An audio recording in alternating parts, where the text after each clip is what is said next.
Saudara-saudaraku yang terkasih, selamat berjumpa di Renungan Harian di channel Katolik kita.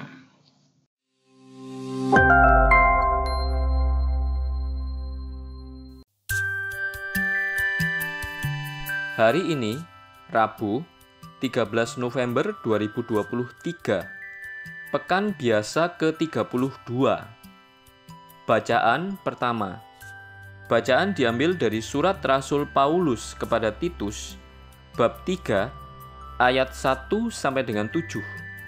Saudara terkasih, ingatkanlah semua orang agar tunduk pada pemerintah dan para penguasa. Hendaklah mereka taat dan siap sedia melakukan setiap pekerjaan yang baik. Janganlah mereka memfitnah atau bertengkar. Hendaklah mereka selalu ramah dan bersikap lemah lembut terhadap semua orang. Sebab dahulu kita juga hidup dalam kejahilan, tidak taat, sesat, menjadi hamba berbagai-bagai nafsu dan keinginan, hidup dalam kejahatan dan kedengkian, keji dan saling membenci. Tetapi ketika telah nyatalah kerahiman dan kasih Allah serta juru selamat kita kepada manusia, maka kita diselamatkan olehnya. Hal itu terjadi bukan karena perbuatan baik yang telah kita lakukan, melainkan karena rahmat-Nya, berkat permandian kelahiran kembali, dan berkat pembaruan yang dikerjakan Roh Kudus, yang sudah dilimpahkannya kepada kita, lantaran Yesus Kristus, Juru Selamat kita.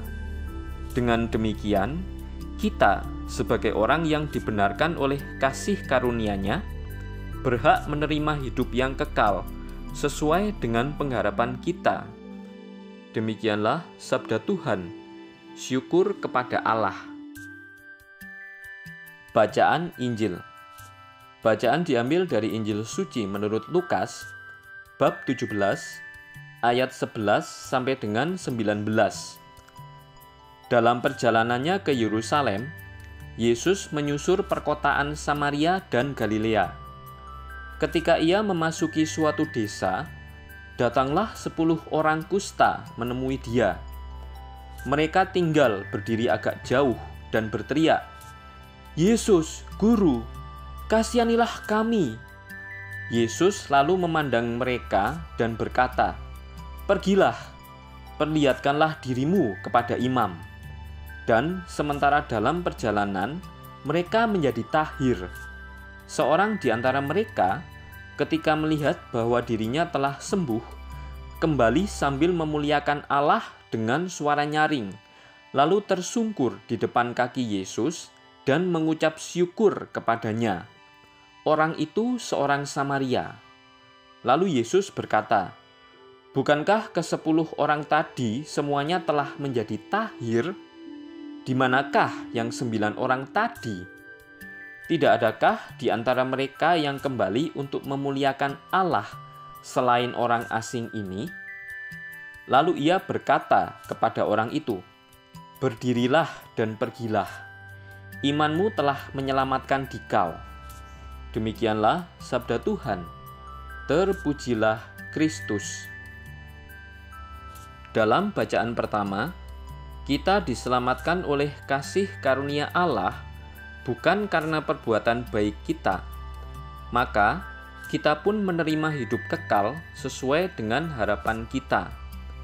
Dalam bacaan Injil, 10 orang kusta meminta Yesus untuk mentahirkan mereka. Semua telah disembuhkan olehnya, tetapi hanya 1 orang yang berterima kasih kepada Yesus. Penyembuhan adalah berkat kasih karunia Allah. Kita hanya bisa memohon, tetapi Allah yang menyembuhkan. Bagi orang yang tahu berterima kasih, peristiwa besar seperti ini patut disyukuri. Hanya saja, ada banyak orang senang menerima kebaikan Tuhan saja, tapi lupa dan tidak tahu cara berterima kasih. Dikiranya itu sudah menjadi kewajiban Tuhan. Apakah kita termasuk tipe orang seperti ini? Iman membawa keselamatan. Dalam iman Katolik, keselamatan dilihat sebagai anugerah atau karunia dari Allah yang diperoleh melalui iman yang hidup dan bertindak dalam kasih. Iman yang hidup mengakar dalam hubungan pribadi yang mendalam dengan Kristus yang memimpin seseorang untuk hidup menurut ajarannya dan menerima sakramen-sakramen, terutama sakramen pembaptisan, sakramen tobat, dan sakramen Ekaristi. Konsep bahwa iman membawa keselamatan menekankan bahwa seseorang diselamatkan oleh kasih karunia Allah melalui Yesus Kristus, bukan karena perbuatan atau usaha manusia semata. Namun, iman yang hidup harus tercermin dalam perbuatan baik, kepatuhan kepada ajaran gereja, dan komitmen untuk mengikuti jalan Kristus.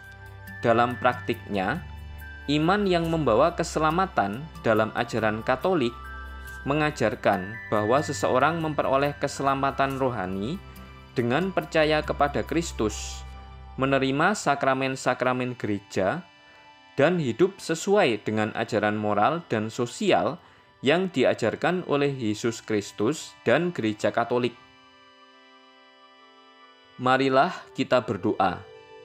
Allah Bapa, penguasa semesta alam, Engkau memimpin kami dengan kasih dan kerahiman. Curahkanlah Roh Kudus-Mu, agar kami dapat hidup dalam kasih dan kedamaian yang mempersatukan seluruh umat manusia dengan pengantaraan Kristus Tuhan kami yang hidup dan berkuasa kini dan sepanjang masa. Amin. Saudara-saudari yang terkasih, terima kasih atas kebersamaannya dalam renungan harian ini. Kita jumpa lagi di renungan harian berikutnya. Berkah dalam.